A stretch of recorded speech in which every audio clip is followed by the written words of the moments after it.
সম্মানিত ভিউয়ার্স, আপনারা দেখতে পাচ্ছেন একটি ভবন। এটি আসলে ভবন ঠিকই আছে, বসবাস করার জন্য নয়। এটি হচ্ছে আবু জাহেলের সেই বাড়ি, যেখানে এখন টয়লেট স্থাপন করা হয়েছে। এই বিশাল বড় বাড়ি, এটা আবু জাহেলের। আবু জাহেল কাফেরদের সর্দার ছিল।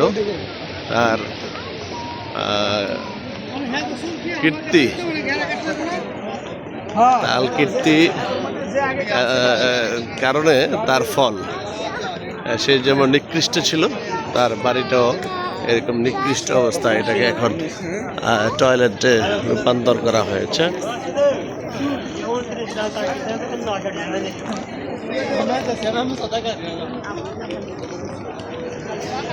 দেখেন এখানে 9 নম্বর WC, 9 নম্বর